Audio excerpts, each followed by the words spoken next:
Yeah, what's up you guys, this is Gasson, and today we are doing a top 5 for the best dark troops in the game. Sit back, relax, and let me show you my top 5 favorite characters that are dark troops in Clash of Clans. Alright you guys, kicking it off for our number 5 troop, it is the Valkyrie. Now although she is 5th, she is still a force to be reckoned with, and in my opinion, players are still experimenting with her to release her full potential.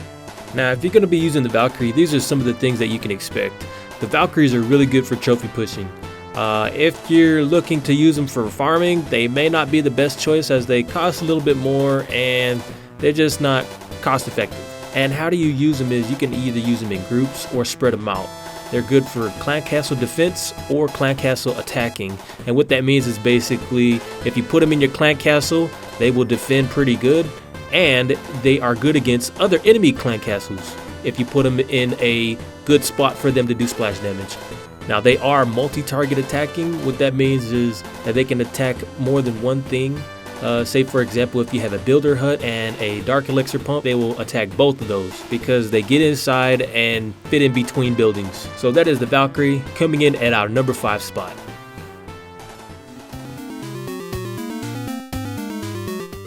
Coming in at number 4, a very unusual troop, it is the Minion. Now the Minion is actually the smallest troop in the game, unless you're counting of course the skeleton minions, but as an individual troop, these guys are incredibly good. Now what makes these guys so awesome is they're actually used in pushing, they are better in farming, and their cost is low, so some people might actually have an issue with them being 4th. Now of course that is debatable, and it was hard for me to put them down this low. But if air traps didn't take them all out in one shot, then I would put them higher. So how you can use these guys is they're good for air raids. They are support troops, especially for balloons and dragons that are just doing cleanup work. They're really good at nitpicking, and what that means is if you're going for 50% victories, they can take out little building structures on the outside and help you out really good. They're pretty decent as defending your clan castle and attacking other ground troops that can't aim up and shoot. So if you guys are looking for a good poopy attack, go with the Minions. These guys won't let you down. The Witch, coming in our number 3 spot. A troop with possibly the best character design and brought life back to Clash of Clans is the Witch. Now when they first were brought out, the Witches were pretty much overpowered. They could 3-star base with ease with the use of a jump spell or 2, and was one of the first troops to cause an outcry from the community to patch them. Now this actually forced people to put their mega bombs outside of their base in attempts to stop witches attacking. However, it only took one patch to make the witches walk closer to their targets that balanced the gameplay out. So here are some things you should know about the witch if you're looking to use her. They are great for trophy pushing. In fact, they are one of the top troops used if you're pushing trophies. Now the reason I put these guys in 3rd is they are a high trophy level troop. If you're looking to farm with them or for lower levels, it's probably not a good idea as you would probably use a lot of dark elixir to keep them up and keep attacking with them. Whereas you could use that to upgrade your heroes instead. Individually, witches are not that strong. They can spawn 2 or 4 minions at a time. However, in groups, that's where they really shine. They are awesome in a clan castle. They work pretty well against other opponents' clan castles, but the best way to use them is to distract weapons with them.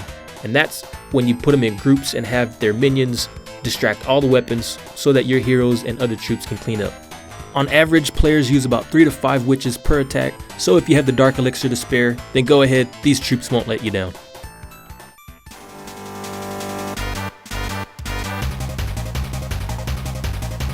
Yeah, the Hog Riders, the only troop that I can identify with.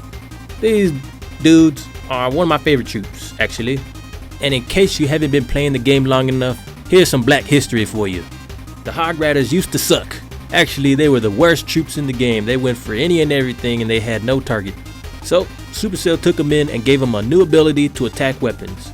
However, by doing so, they became the best troop in the game, causing mayhem and havoc wherever they went. As a result, there has been many attempts to stop these dudes from being so strong, including mega bomb relocations and complete base makeovers just to counter these troops, until the most recent update where mega bombs did about 75% damage on them.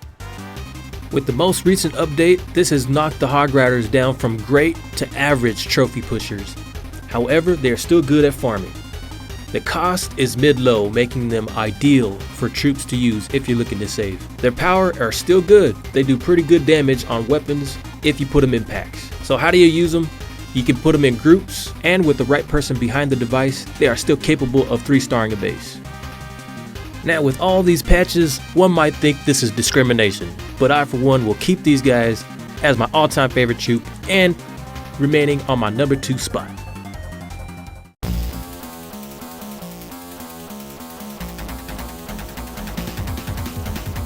Coming in at number 1, the Golem is the toughest troop in the game. When this troop first debuted in 2013 of April, it was most definitely a game changer for Clash of Clans. In fact, a pack of golems could actually withstand the whole duration of the attack, forcing Supercell to come up with a new weapon design to counteract these golems. A few weeks later, the Infernal Tower was introduced into the game and gave players a fighting chance to defend their bases. With the Infernal Tower and the golems on the playing field, they would be the 2 ingredients to revolutionize Clash of Clans and lay out the foundation for ground attackers. So let's go ahead and look at some of the stats of the Golem. Coming in at 6 foot, 2,000 pounds, the Golem is one of the best troops in the game for trophy pushing, and the complete opposite if you're trying to farm with him. That is due to the high cost of the Golem, which is the highest priced dark troop in the game. Now although they can't dish out a lot of power, they can take a beating, so make sure you spread them out so that they pull weapons and tank enemy fire for the rest of your troops to get in. So Golem is a powerhouse and is definitely the number 1 troop on my countdown. Thank you guys for watching. My name's Godson, and this is me doing my top 5 character countdown. Be sure to check me out, and I'll do more of these coming soon. Thank you again. Godson out.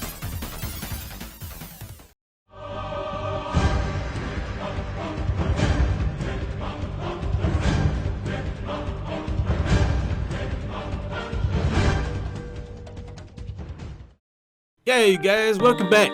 Today we are going to be doing a top 5 strongest troops in the game. I hope you guys are ready for it because I looked at all the stats of each character and we're going to show you who is the strongest troop in the game. Of course, we will be excluding the heroes for this just because they're heroes and they're not really troops. You don't have to pay for them. So here we go. Coming in at number 5, it's the Valkyrie. The Valkyrie does 124 damage per second and she has 1,200 hit points. Now of course I won't be using hit points as a way to determine who's the strongest just because the Golem has the most and he can probably take out more weapons than the Valkyrie. So we're just going to go by strength alone, which puts the Valkyrie at number 5. Now what I really like about the Valkyrie is a lot of players are using her in clan castles or to take out clan castle troops. A lot of players are still testing her out to see what spells and troop combinations go well with her, but it seems her best fit is to be a clan castle troop on offense or defense. The Valkyrie wields a heavy battle axe that she does a 360 with, killing everything in her proximity. And with the newest update for the Valkyrie, instead of going for one building at a time, she wedges herself between one or more so that when she swings her axe, she takes out multiple buildings. So the Valkyrie is one of the strongest female characters in the game, so you can't go wrong using the Valkyrie, and she's making it on my number 5 spot.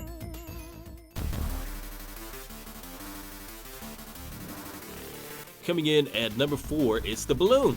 Now, of course, players may disagree with this. The Balloon could actually be a top 2 character just because it's an air troop, and if you've ever seen players use the balloons in mass compositions, they're really deadly, especially in high levels. But you guys, we're going to do single troops this time, and we're only going damage per second. Of course, it does have 545 hit points, making it able to get into the target that it needs to get to. And also a perk that the Balloon has is it does splash damage when it dies. So a lot of players are using these guys for clan castle troops that they gather together into one spot. Upgrading your Balloon to level 6 means it'll get a toilet bomb and make it even more deadlier. In fact, the balloons are so strong, Supercell released a new trap just to counteract air units now. So whether it's for farming or for pushing, you can't go wrong using the Balloon.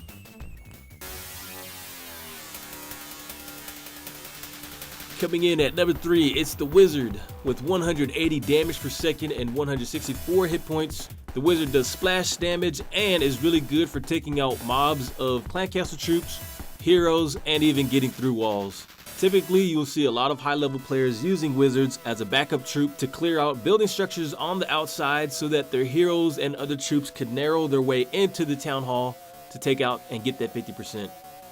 So the Wizard's basically an all-around good character. Whether it's for offense, defense, inside clan castles, or taking out their clan castle, you can't go wrong using the Wizard. Although their price is around the mid-range, players should focus on using them for trophy pushing only and cleanup work to get the 50% on bases. And with the Afro to add to his charm, the Wizard is definitely making it to the number 3 spot on my countdown.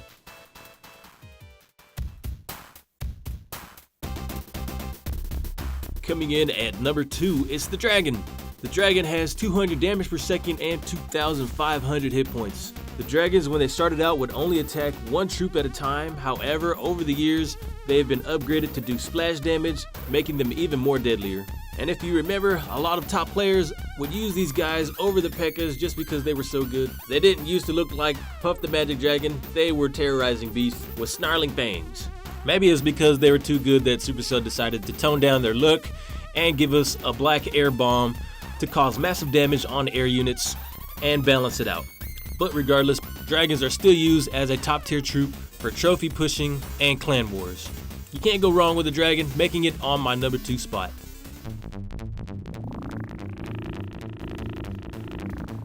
Coming in at number 1 is the P.E.K.K.A. The P.E.K.K.A. does 300 damage per second with 4,500 hit points, making it stronger than heroes. Yes, that's right, stronger even than the king.